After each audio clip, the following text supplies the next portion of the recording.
morte de cruz, que se transforma na ressurreição. Então é um negócio curioso, porque a gente vai descobrir esse elemento muito impressionante, que você só tem transformação significativa na sua vida com o sofrimento, a partir do sofrimento. Aí é que você acorda para a sua real humanidade, para o seu lugar e a sua descoberta, não só de Deus, como de quem você é e do mundo onde você está inserido. Então é impressionante. O Viktor Frankl, né, que foi um grande estudioso da alma humana, ele achou impressionante ver os caras lá em Auschwitz comendo sabão, pesando 40 quilos e não desistindo da vida. E os caras milionários, com a vida boa, morando na Califórnia, dando tiro na cabeça e enchendo a cara de droga. Falou, o que acontece? Qual é? Se a pessoa não tem uma experiência de significado na vida, a partir desse reconhecimento de Deus e de viver a vida como missão, ele nunca chega em lugar nenhum.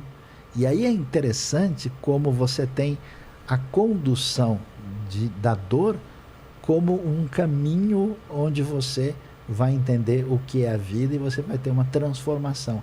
E isso você tem plenamente na figura de Cristo Jesus. A sua humanidade, no seu sofrimento máximo, se transforma na grande vitória da ressurreição depois. Você observa isso na vida de Jesus, você observa isso também na mensagem dele. Quando Jesus inicia o grande sermão pelo qual ele é famoso, que é o Sermão do Monte, e você olha as bem-aventuranças, que é o começo do sermão, ele começa lá, bem-aventurado pobre de espírito, pobre em espírito ou pobre de espírito, depende da tradução. E você fala assim, cara, bem-aventurado pobre de espírito, como assim, né? Não devia ser bem-aventurado o cara que é rico espiritualmente, né? Aliás, a gente começou aqui o podcast falando isso, né? Trouxe pessoas mais espiritualizadas. Olha, eu tenho muito medo de ser mais espiritualizado do que os outros, porque, na verdade, a pobreza de espírito ela vem justamente com esse reconhecimento de que a gente passa por situações de privação porque a gente é limitado, e nessas experiências de sofrimento e limitação e de privação, a gente percebe algo de diferente. A gente percebe que algo aconteceu. Acho que a gente acorda para a vida. A gente acorda para a vida. Às vezes a gente induz essas situações. O jejum é meio que isso, né? O jejum é meio que uma prática de indução desse tipo de situação. Mas a gente dificilmente passa por uma experiência de ressignificação da vida, de falar assim, vou pensar no sentido do que isso aqui tem, se isso não vem acompanhado de uma certa maturidade que vem de experiências que são duras e difíceis, que fazem parte do tecido da realidade. Coloque em xeque o falso castelo de segurança que você construiu. Então, mas para Jesus tem esse mesmo significado naquele momento? Que ainda ficou em dúvida, né? O que significa o afasta de mim esse cálice. Né? Que para mim, inclusive um dos capítulos do livro eu falo isso, assim, com certeza Jesus não estava querendo desistir. Com certeza, né? Então, ele veio da ceia, ele se despediu dos amigos, ele falou que aquela era a última noite, estava tudo certo. Ele falou para Judas, vai e faz o que você tem que fazer. Ele já sabe. Então ali foi um momento de dor e fraqueza que, na minha opinião, é quase um pedido de antecipação da morte. Existe uma hermenêutica de Jesus falando assim, deixa eu morrer aqui agora então, para mim não passar essa noite toda de sofrimento, de humilhação, cuspir na minha cara, espancamento. Vamos resolver isso agora aqui, ó. Ele já está numa angústia, né, que a medicina explica porque que ele transpira sangue.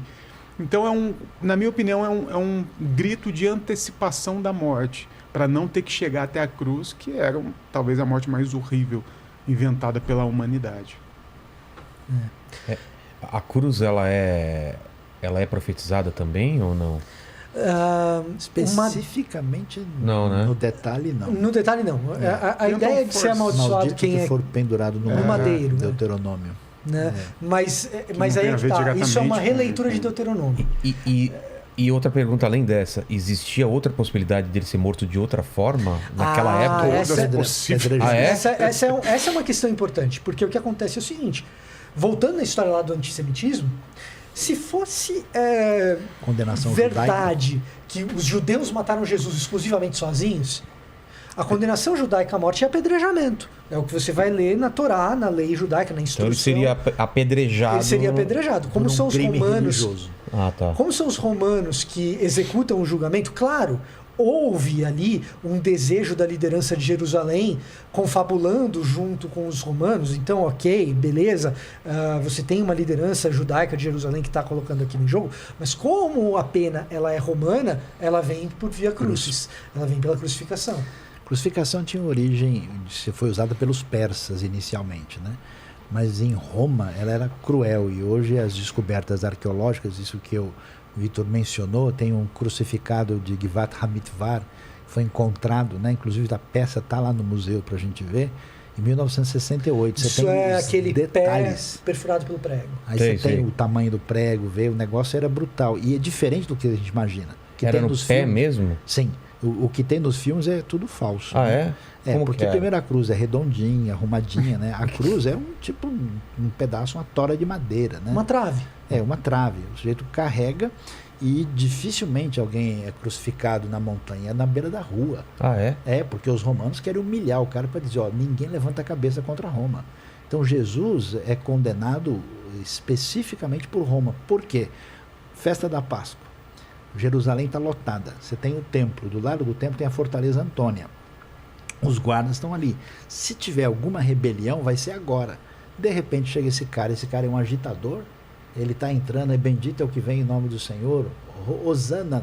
Devia ter um Hoshiana. interesse também econômico, né? Todo mundo ganhando dinheiro, porque tá muita Sim, gente então, lá, esse cara então, vai atrapalhar. Exatamente, ele está criando problema. Inclusive os sacerdotes, né? É. Anás e É. Caifás, os sumos sacerdotes, Que estão estava- ligados aí Sim. com o pessoal. Então, diante desse cenário, Jesus pode ser um problema.